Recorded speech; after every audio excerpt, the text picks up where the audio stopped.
આજે વહેલી સવારે આણંદ અને વડોદરા જિલ્લાને જોડતો મુખ્ય બ્રિજ ગંભીરા બ્રિજ, જે વર્ષો જૂનો બ્રિજ છે, જેના પરથી ખૂબ મોટા પ્રમાણમાં વાહનોની અવરજવર થાય છે. લોકો આ બ્રિજનો રોજ હજારોની સંખ્યામાં યુવાનો રોજગાર અર્થે આ ઉપયોગ કરીને સામે કાંઠે જાય છે.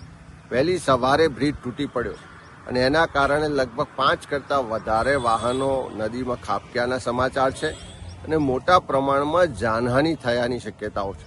વહેલી સવારે જ કલેક્ટરશ્રી સાથે, એસપી સાથે ને બંને વડોદરા અને આણંદ જિલ્લાના વહીવટીતંત્ર સાથે વાત પણ કરી, બચાવ કામગીરી તાત્કાલિક શરૂ કરવા માટેની રજૂઆત પણ કરી છે. પણ વારે વારે આવા બનાવો બને છે કેમ? પહેલી રજૂઆતો થાય કે આ બ્રિજની મરામત જરૂર છે, બ્રિજનું આયુષ્ય પૂર્ણ થઈ ગયું છે તો નવો બ્રિજ બનાવવાની જરૂર છે. બ્રિજ જો ભયજનક હોય તો એને બંધ કરવો જોઈએ, એની મરામત કરવી જોઈએ. સરકારી તંત્રની ગંભીર બેદરકારીને કારણે આ બનાવ બન્યો છે અને લોકોના જીવ ગયા છે. ત્યારે એવા સંજોગોમાં સરકાર આખા ગુજરાતમાં આવા બનાવો બને ત્યાર પછી જાગે છે. વહેલા કેમ નથી જાગતી? જો વહેલા જાગી હોત તો આ બનાવ ના બન્યો હોત, લોકોના જીવ જવાની જે શક્યતા છે, જીવ ના ગયા હોત.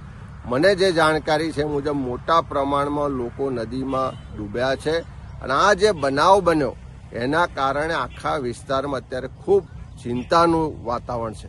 અમારા બધા જ કાર્યકરો, આગેવાનો, ત્યાં સ્થાનિકો પણ મદદમાં છે. પણ સરકારને ફરી મારી વિનંતી છે કે તાત્કાલિક એના માટેની એક્સપર્ટ બચાવ ટીમો મોકલવામાં આવે અને આખા બ્રિજ પરનો જે ટ્રાફિક છે એની વૈકલ્પિક વ્યવસ્થા કરવામાં આવે અને આની યોગ્ય તપાસ થાય. પણ પહેલી તાત્કાલિક જરૂરિયાત છે કે એની બચાવ કામગીરી કરવામાં આવે.